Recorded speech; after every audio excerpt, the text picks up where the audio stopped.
What happens to a country when empire collapses, kings vanish, and invaders arrive by sea sword in hand? This is the full history of medieval England, a thousand-year saga from Roman outpost to unified kingdom.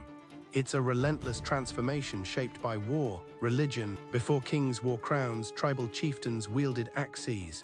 Before parliament, barons commanded armies. And long before English became a global language, it was forged by Germans, Vikings, and the French. Today's England was shaped in fire. The stories you think you know are just the surface. Let us go back to the unraveling.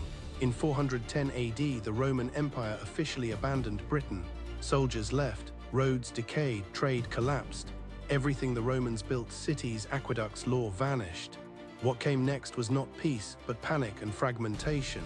New enemies arrived, the Picts and Scots, followed by the Angles, Saxons, and Jutes. These Germanic tribes, initially invited as mercenaries, decided to stay.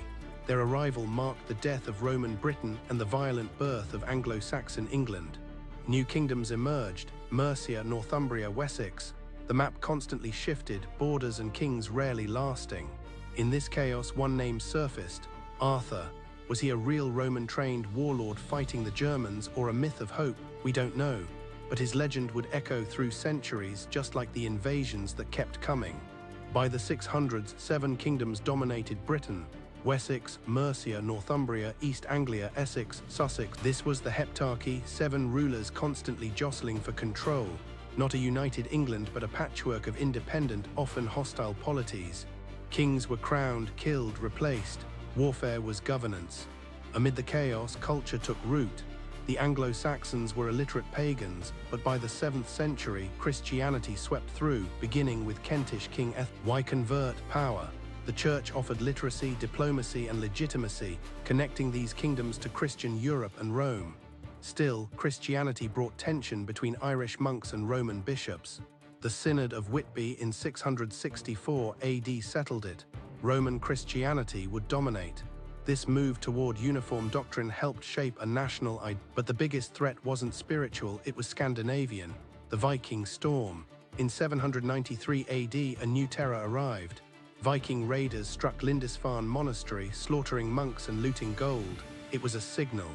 Nothing in England was safe. For 200 years, England faced wave. They didn't just raid, they settled. They created kingdoms and demanded Danegeld, money to avoid destruction. Entire regions fell, creating the Danelaw where Norse law ruled. Yet resistance rose. Alfred of Wessex reigned from 871 to 899, turning survival into strategy.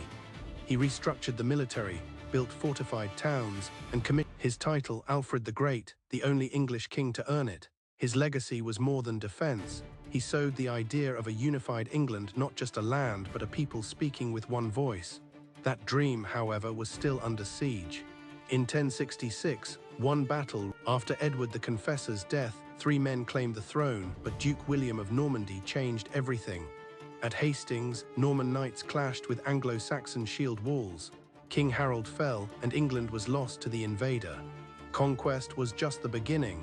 William didn't just claim the crown, Anglo-Saxon nobles were stripped of land. French became the language of court, law, and aristocracy. The Domesday Book, a meticulous audit, documented every asset for tax. England, once ruled by native kings, became a feudal state tied to the continent. Power centralized, imposing castles rose across the land. Rebellions were crushed. This shockwave would ripple through every field and village for centuries. Castles weren't just defenses, they were political statements. Feudalism took hold, king at the top, then barons, knights, and the vast majority. Peasants' power wasn't just about birth, it was about land. Meanwhile, Europe heated up. The Pope called for holy war, and England answered. Thousands left their farms to fight in the Crusades, driven by faith, fame, or fortune.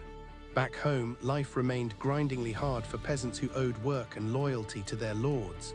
Slowly, the economy shifted. Towns emerged. Some commoners gained wealth and even freedom through trade. The manor still ruled, but the village square stirred with change. Under this medieval machine, the seeds of transformation were quietly planted. In 1215, King John pushed too far and the barons pushed back.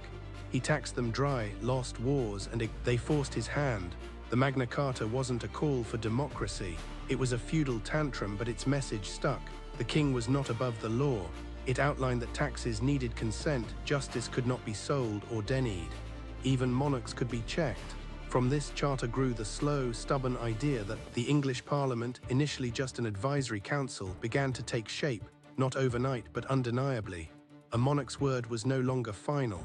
In that shift, the DNA of modern democracy began to form. In the 14th century, death arrived. The Black Death tore through England, killing nearly. Fields lay untilled, villages vanished. Labourers once disposable became essential, and they knew it. Wages rose, land opened up, the old rules didn't work anymore.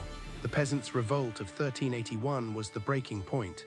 Ordinary people marched on London, demanding an end to poll taxes, serfdom and corruption. For a brief moment the system shook. The king made promises, then broke them, but something had shifted. The world after the plague was not the same.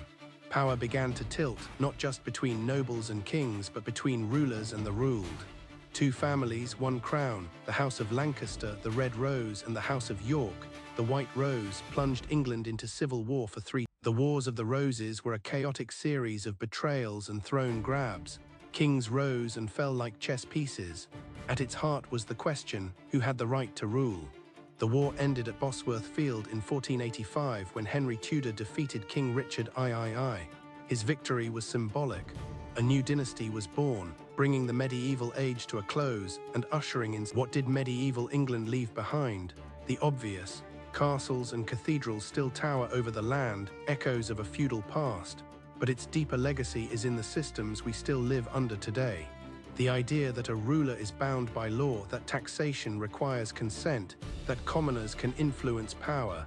These are not modern inventions.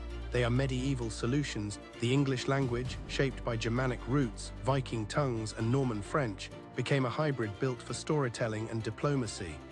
Legends like King Arthur and Robin Hood endure because they speak to justice, loyalty, and identity. And then there's Parliament, born from rebellion, forged by necessity, and still evolving. Medieval England was never static. It was through centuries of chaos, compromise, and change. It gave birth to the very bones of a modern nation.